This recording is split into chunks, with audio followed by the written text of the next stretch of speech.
안순절 셋째 주일입니다. 아직도 우리의 기억 속에 생생한 2017년 포항 지진이 지난주 공식 발표가 있었죠. 그 지역에 있는 지열 발전소와 관련이 있다는 정부 종합 조사 결과가 나와서 큰 파장이 일고 있습니다. 신문 기사를 제가 적어왔는데 잠시 읽어볼까요?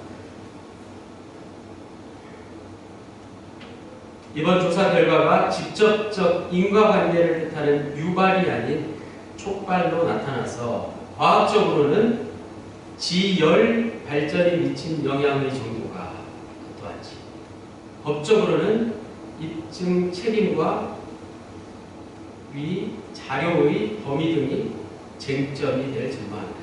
포항지진 정부조사연구단은 20일 기자회견을 열고 포항지진은 자연지진이 아닌 촉발지진이라고 밝혔다.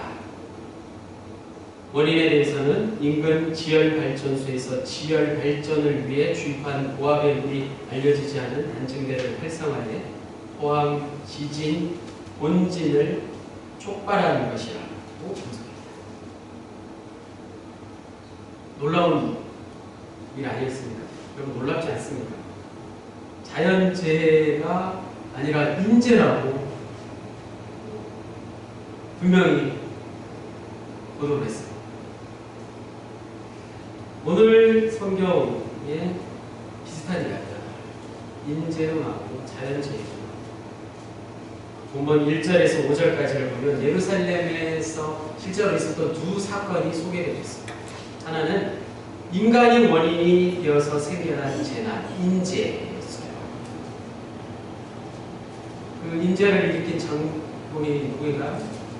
당시 로마 총독 빌라도에 의해서 갈릴리 사람들이 무자비하게 아무런 죄 없이 학살당했던 사건입니다. 또 하나는 자연이 원인이 돼서 일어난 자연재해 사건이죠. 실로암 망대가 망을 보던 사람들이 있던 그 망대가 30m 정도 되는 그 망대가 무너져서 18명의 무고한 생명이 희생된 사건이에요. 인재와 자연재해가 오늘 우리가 읽은 본문에 다 소개되어 있습니다.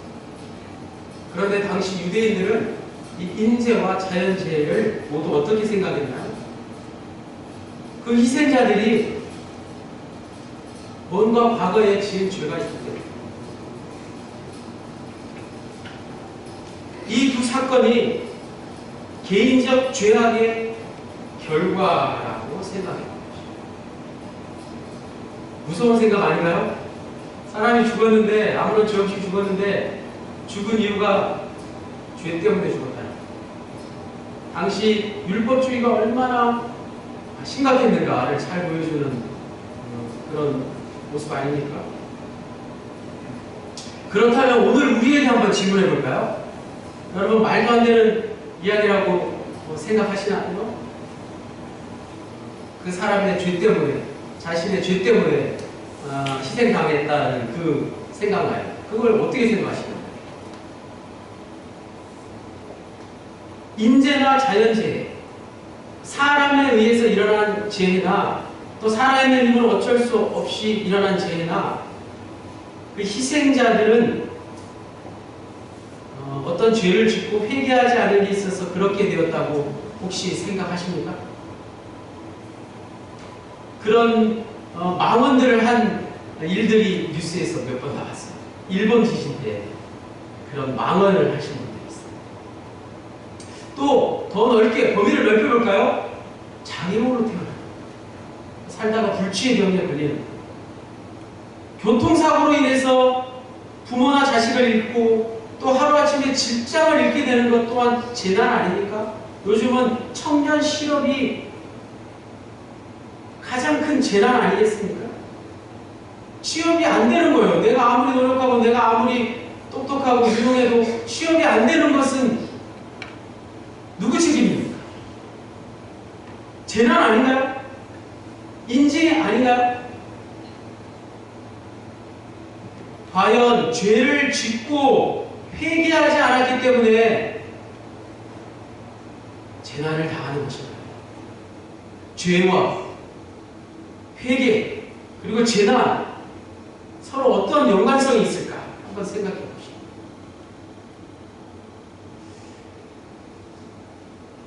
또 반대로 생각하면 내 죄를 다 회개하면 오늘 영상에서 보신 것처럼 또 사순절을 맞이했습니다. 내 죄를 다 낱낱이 회개하고 나면 이제부터는 더 이상 재난을 당하지 않는 것일까요?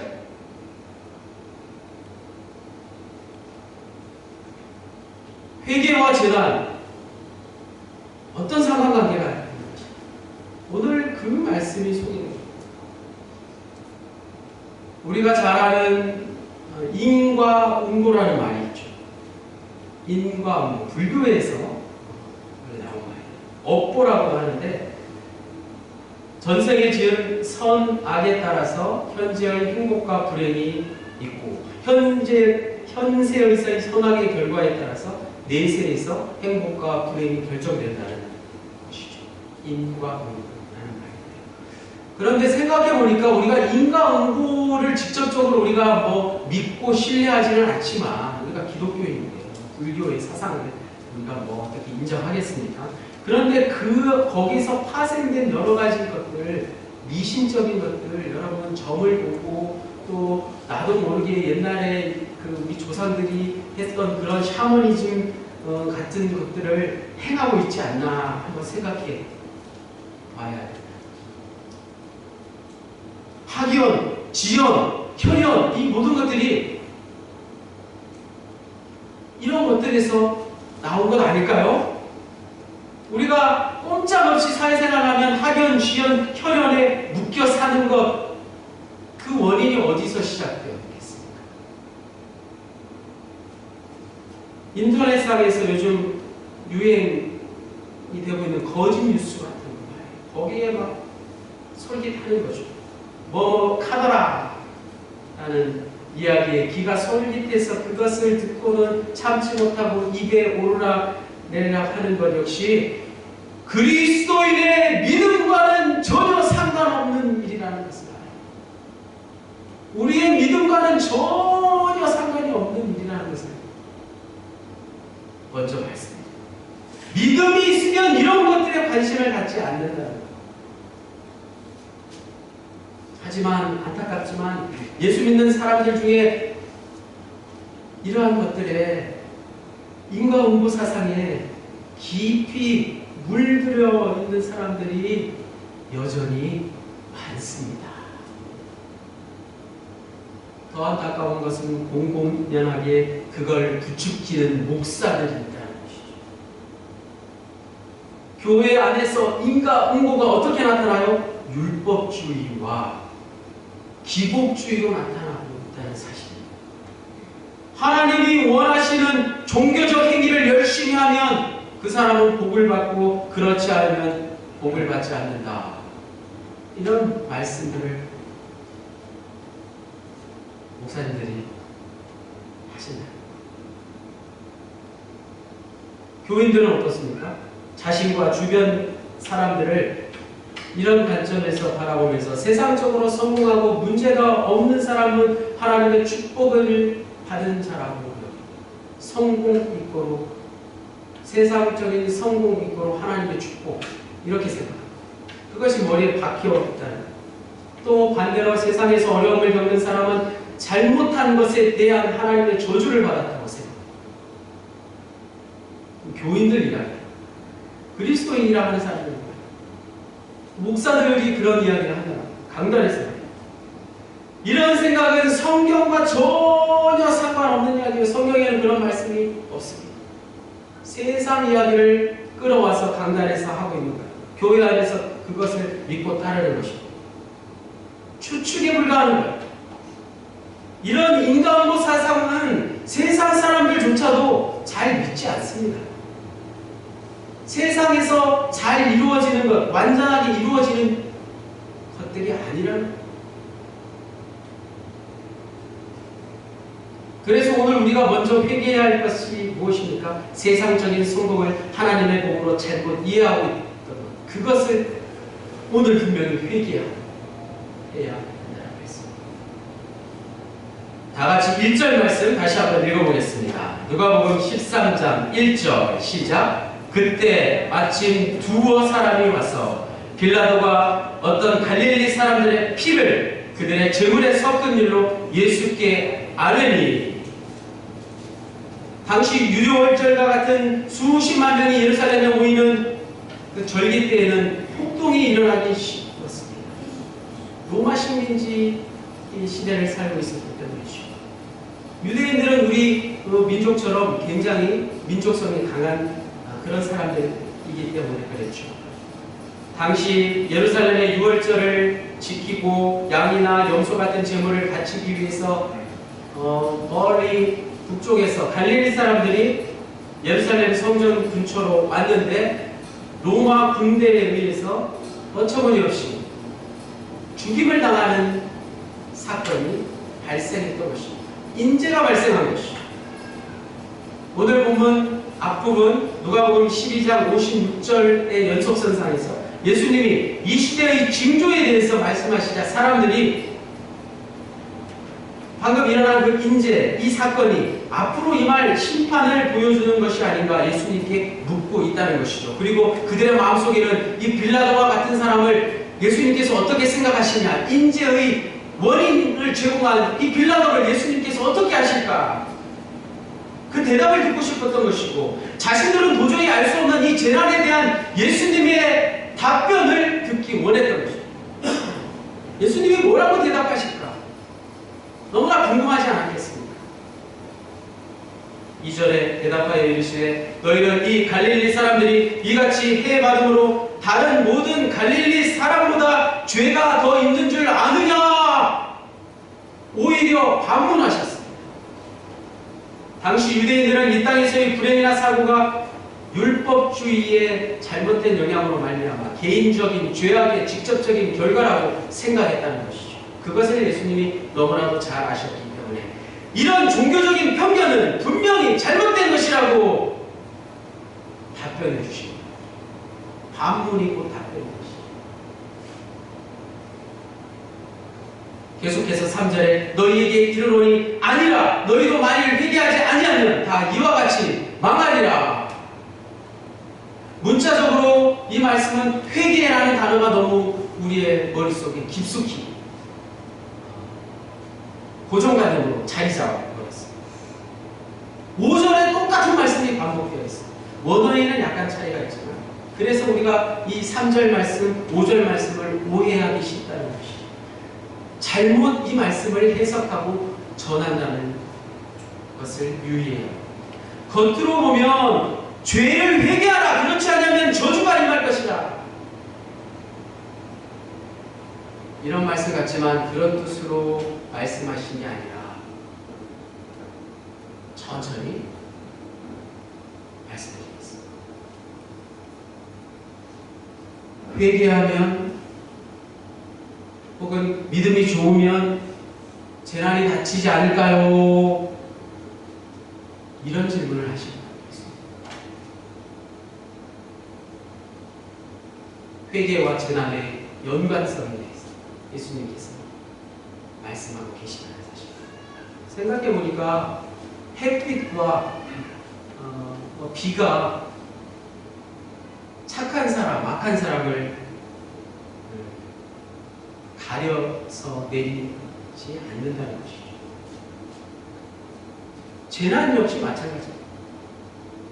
예수 잘 믿는 사람이나 착하게 사는 사람에게도 안 좋은 일은 일어나고, 거꾸로 예수 안 믿고 의롭지 못한 사람이라고 좋은 일이 없지 않다는 사실이죠. 그렇지 않습니까? 요한복음 9장에 날 때부터 앞을 볼 수 없는 사람을 두고, 그 청년을 두고 제자들이 예수님께 묻기를, 이 사람이 맹인으로 난 것은 누구의 죄로 인함이냐? 그렇게 물었습니다. 오늘 본문의 상황과 비슷한 상황이죠. 그러자 예수님께서 요한복음 9장 3절에 이 사람이나 그 부모의 죄로 인함이 아니라 그에게서 하나님의 하시는 일을 나타내고자 하시니라, 이렇게 답변해 주셨습니다. 오늘 본문 말씀보다 더 구체적이지 않습니까? 그에게서 하나님이 하시는 일을 나타내고자 하심이라. 예수님이 오늘 3절 5절에서 회개를 언급하신 것은 죄로 인해서 죄난이 임한다는 사실을 말씀하신 게 아니라, 잘 들으십시오. 죄를 짓지 않거나 죄를 회개했다고 해서 재난으로부터 모면받을 수 있다고 생각하는 사람, 즉 자기 의에 대한 경고의 말씀입니다. 나는 평안한 거예요. 나는 아무런 재난도 없고, 나는 부족한 것도 없고, 잘 먹고 잘 살고 있으니까 자기 의가 충만해서 나는 하나님의 축복만 누리며 산다, 이런 생각을 하는 사람들에게 주시는 경고의 메시지라는 거죠. 혹시 그런 생각을 하고 계신 분 계신가요? 예수님은 불행하게 죽임을 당한 자들뿐만 아니라 아무런 불행을 당하지 않은 자들도 모두가 똑같은 죄인이라는 사실을 말씀하고 계십니다. 불행을 겪지 않은 자들이 자신들은 의롭다고 생각하는 것이 착각일 뿐만 아니라 더 나아가서 영적인 죽음에 이르는 것이라는 그 말씀을 하고 계시다는 사실입니다. 다 같이 4절 5절 말씀 같이 읽겠습니다. 시작. 또 실로 안에서 망대가 무너져 치여 죽은 18사람이 예루살렘에 관 다른 모든 사람보다 죄가 더 있는 줄 아느냐? 너희에게 이르노니 아니라 너희도 만일 회개하지 않으면 다 이와 같이 망하리라. 실로암은 넘쳐 흐르는 샘, 처녀의 샘이라는 뜻입니다. 예루살렘에 가면 기혼 지명이에요. 기온샘이라고 있는데 거기서 흘러온 물을 저장하는 예루살렘 남동쪽 성벽 근처에 있는 큰 저수지가 바로 실로암 연못이었어요. 실로암에 대해서는 여러분 너무나 많이 들어보셨죠. 예수님은 당시에 발생한 이 망대가 무너진 사건이 개인적인 죄악의 결과라고 오해하고 있는 자들을 향해서 그것이 사실이 아님을 다시 한번 강조하시면서 말씀해 주셨습니다. 아무리 피하려고 해도 우리는 결국 누구나 피할 수 없는 재난을 당할 수밖에 없는 존재들이죠. 최종적인 우리의 재난이 무엇입니까? 죽음인 것입니다. 누구도 죽음을 피할 수 없습니다. 빌라도에 의해 억울하게 죽은 사람들과 실로암 망대에 깔려 억울하게 죽은 사람들은 좀 일찍 죽은 것이고, 그 소식을 예수님께 전하는 사람들은 좀 더 뒤에 여전히 죽는 차이가 있을 뿐이라는 사실이에요. 마찬가지로 세계 곳곳에서 오늘도 사람들은 지진으로, 전쟁으로, 난민으로 죽어가고 있다는 사실. 내가 운 좋게 이런 재난을 피해서 지금까지 잘 살아왔고 또 혹은 100살 넘게 살지언정 마지막에는 결국에 모두가 똑같은 운명에 처하게 될 것이라는 사실입니다. 그래서 재난과 불행과 죽음은 인간의 가장 분명하고 알 수 없는 주제라는 사실입니다. 아무도 여기서 벗어날 수 없습니다. 결국에 모든 재난의 끝, 그 죽음과의 싸움은 우리가 하는 게 아니라 하나님이 하시는 일이죠. 우리는 아무리 노력해도 죽음의 싸움에서 승리할 수 없는 존재입니다. 인간으로서 시작부터 이미 진 싸움이라는 것입니다. 아무리 좋은 거 많이 먹고 꾸준히 운동하고 의학기술이 발달한다고 할지언정 약간의 시간을 연장할 수 있을 뿐 죽음을 이길 수 없습니다. 세상을 창조하신 하나님만이 죽음과의 싸움에서 승리할 수 있는 것입니다. 예수 그리스도의 십자가가 바로 그 승리의 증거, 비결 아니겠습니까? 놀랍게도 우리는 예수 그리스도를 믿기에 저 십자가의 보혈로 말미암아 우리가 이제 죽음으로부터의 승리를 지금부터 다 잡혔다는 사실. 저당 잡혔다는 사실. 우리가 이미 진 싸움에서 승리를 하나님께서 예수 그리스도를 통해서 예비해 주셨다는 놀라운 사실입니다. 6절 말씀에 이에 비유로 말씀하시되 한 사람이 포도원에 무화과 나무를 심은 것이 있더니 와서 그 열매를 구하였으나 얻지 못한지라. 열매가 무엇일까? 해석이 좀 다를 수 있는데 열매, 성령의 9가지 열매를 잘 생각하시죠. 또 회개를 생각할 수 있죠. 그런데 구체적으로 여기서 열매는 죄와 죽음이 극복되는 믿음 아니겠습니까? 믿음. 문맥상 회개를 통해서 얻게 되는 열매가 있으니 그것이 바로 믿음이다. 구세군에서는 교회에 처음 나온 사람을 바로 신자라고 부르지 않습니다. 뭐라고 부르죠? 회개인이라고 불러요. 회개인. 그리고 일정 기간이 지나면 이제 신자가 되는 것이죠. 회개가 뭐죠? 7절 말씀, 포도원 지기에게 이르되 내가 3년을 와서 이 무화과 나무에서 열매를 구하되 얻지 못하니 찍어버리라. 어찌 땅만 버리게 하느냐. 예수님이 자신을 포도원 지기에 스스로 비유하여 말씀해 주시고 있습니다.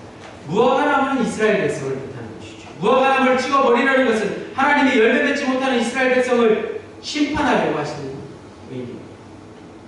자, 마지막 8절로 9절 다 같이 읽겠습니다. 시작. 대답하여 이르되 주인이여 금년에도 그대로 두소서.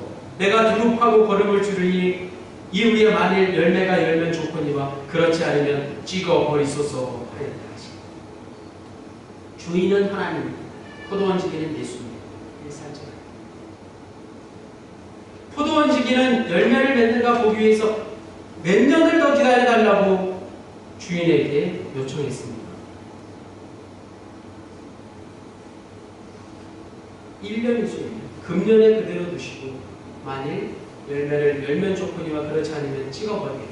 1년을 말해요. 금년 한 해를 유예시킨 거예요. 유예. 집행유예 아시죠? 집행유예 혹시 받아보신 분은 안 계시죠? 집행유예가 뭐죠? 집행유예 3년에 처한다. 자유의 몸이 되는 거예요. 감옥에 가지 않고 풀려나는 것입니다. 그러면 막 판호를 지르잖아요. 집행유예의 의미와 같은 것이죠. 열매를 맺는가 보기 위해서 1년을 심판을 유예시켜 주시는 것입니다. 그런데 주의해야 될 게 무엇인가요? 법원에서 집행유예를 받은 사람이 또 죄를 짓는 그 순간 어떻게 되나요? 감옥에 가는 것입니다. 마찬가지 지금 여기서 당장 심판하지 않는다고 해서 그것이 내가 잘나서 자기의 때문에 그렇다는 게 아니라는 말씀입니다. 내가 선고를 유예받은 가장 큰 이유가 무엇인지를 알아야 된다는 것이죠. 당장 무화과 나무를 찍어버리지 않으게 열매 맺지 않은 사실을 주인이 그대로 용납해 준 게 아니라는 사실입니다. 하나님께서 이스라엘 백성을 심판하라 하셨을 때 예수 그리스도가 이스라엘 백성들을 향한 십자가의 중보를 통해서 하나님의 심판이 당장 내리지 않게 되는 것입니다. 하나님의 인내와 긍휼 때문이라는 것입니다. 예수님이 유대인들의 심판이 아닌 구원을 위해서 어떻게 애쓰셨나, 그것을 오늘 비유의 말씀이 보여주었습니다. 집행유예된 심판은 오직 예수님을 통해서 나타나는 하나님의 은혜와 자비와 긍휼의 결과라는 사실입니다. 그러므로 오늘 말씀 제목 회개의 열매는 종교적인 행위를 통해서가 아니라 예수님을 통해서 우리의 삶에 나타나는 것들, 그것들을 말할 것이죠. 앞에 믿음이라고 말씀드렸습니다. 하나님은 인과응보가 아니라 은혜로 반응하시는 분이십니다. 우리가 그 은혜에 감사하며 또 다른 사람들에게 그 은혜를 전달해 주기를, 은혜로 반응하며 살기를 바라시는 분이십니다. 우리에게는 세상적인 축복이 아니라 예수 그리스도만이 가장 축복이라는 사실입니다. 예수님이 나에게 가장 큰 축복입니다. 지금 이 시간 세상적인 성공을 하나님의 복으로 오해하고 살았던 것을 회개하는 시간이 되어야 세상적인 복을 하나님의 축복이라고 구하지 말아야겠어요. 우리가 구할 것은 예수님만이 하나님께서 주신 가장 큰 선물이며 축복이라는 것을 믿으며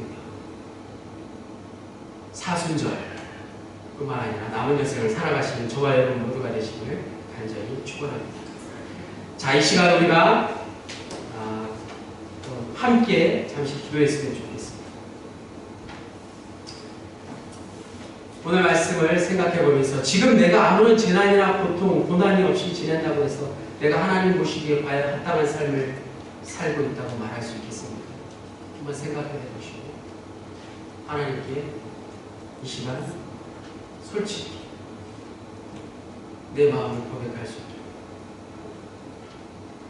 재난이 죄악의 결과가 아니라는 것, 재난을 당한 사람이나 그렇지 않은 사람이나 축복을 받은 사람이나 그렇지 않은 사람이나 모두가 다 똑같은 죄인이라는 사실, 그 사실을 가지고 우리가 다 함께 우리 이 시간 기도할 수 있기를 원합니다. 두 눈을 꼭 감으시고 다른 사람의 시선을 의식하지 마시고 오직 하나님께 기도하는 시간이 될 수 있기를 원합니다. 다 같이 통성으로 기도하시겠습니다. 하나님 아버지, 내가 누리고 있는 세상적인 축복들, 그것이 하나님 보시기에 합당한 삶을 살고 있다고 말할 수 있습니까? 내 주위에 어려운 일을 겪고 있는 사람들, 그들의 죄악 때문에 그렇다고 말할 수 있습니까? 그렇지 않습니다. 우리가 먼저 우리의 죄를 회개하며 기도하오니 하나님, 우리의 회개의 열매가 무엇인지 예수 그리스도를 통한 믿음만이 우리의 회개의 열매인 것을 저 하늘 높이 서늘린 망대에 내가 지금 매달려 있다는 급박한 심정으로 회개할 수 있기를 원합니다. 주님 달리신 저 십자가에 나도 높이 매달려 있는 그 절박한 심정으로 간절히 회개할 수 있기를 원합니다. 주님께서 원하시는 회개가 바로 그런 회개 아니겠습니까? 주님, 죄로 인하여 죽을 수밖에 없는 우리를, 회개의 열매 없이 살아가고 있는 우리를 무화과 나무의 옮금처럼 뽑아버리지 않으시고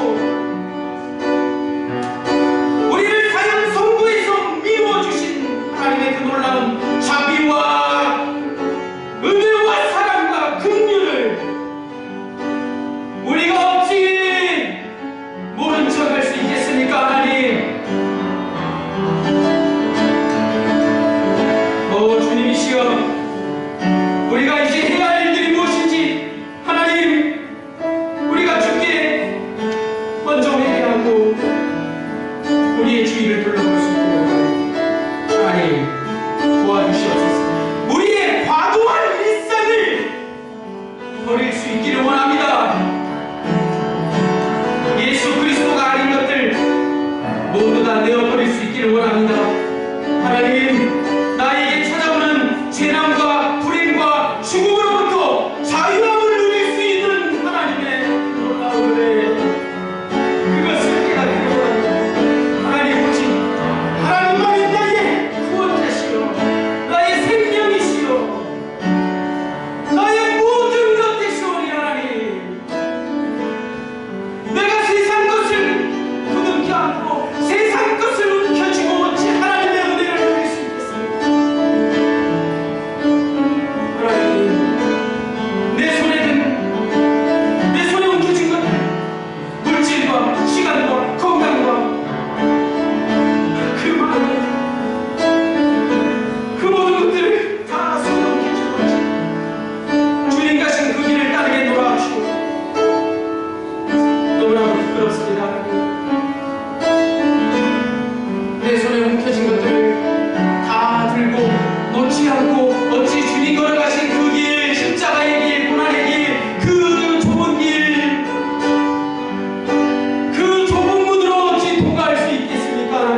제자의 길인 것을 우리가 입술로만 겉으로 고백하지 않도록 하옵소서. 하나님, 우리의 온 마음과 뜻하소서. 이 시간 우리가 진정으로 하나님께 회개하고 우리의 영혼을 주께 드리기를 원합니다. 하나님, 받아주시옵소서. 우리의 사순절 영성이 우리의 남은 여생의 신앙의 주여 천도가 되기를 원합니다.